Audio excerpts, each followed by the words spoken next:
محبت کرے گا، وَيَغْفِرْ لَكُمْ ذُنُوبَكُمْ، اور پھر تمہارے گناہوں کو بھی معاف کر دے گا۔ واللہ غفور الرحیم، بے شک اللہ تعالیٰ بخشنے والا اور رحم کرنے والا ہے۔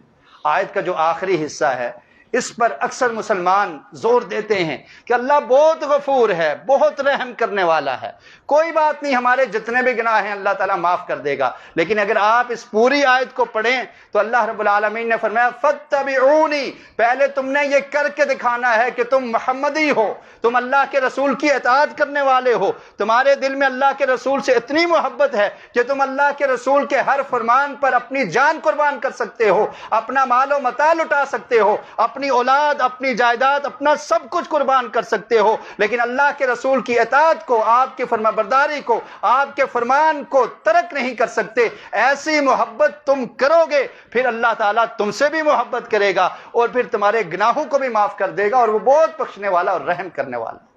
لیکن ہم نے اطاعت کو چھوڑ دیا، اللہ کے رسول کی فرما برداری کو چھوڑ دیا، اور پھر یہ سمجھتے ہیں کہ اللہ رب العالمین تو بہت زیادہ معاف کرنے والا، اللہ تعالیٰ تو بہت رحم کرنے والا ہے۔ ہم نافرمانی کرتے رہیں، ہم اللہ کے احکامات کو پسے پش ڈالتے رہیں، اللہ کے رسول کی کسی سنت کو ماننے کے لیے ہمارا نفس تیار نہ ہو، اور پھر یہ دعویٰ کر دیں کہ اللہ معاف کر دے گا۔ اللہ معاف کرنے پر قادر ہے، لیکن اللہ کا عذاب بھی بڑا سخت ہے۔ یہ محبت کس قدر ہونی چاہیے، انسان کے دل میں اللہ اور اللہ کے رسول کی محبت کتنی ہونی چاہیے۔ قرآن مجید میں سورہ توبہ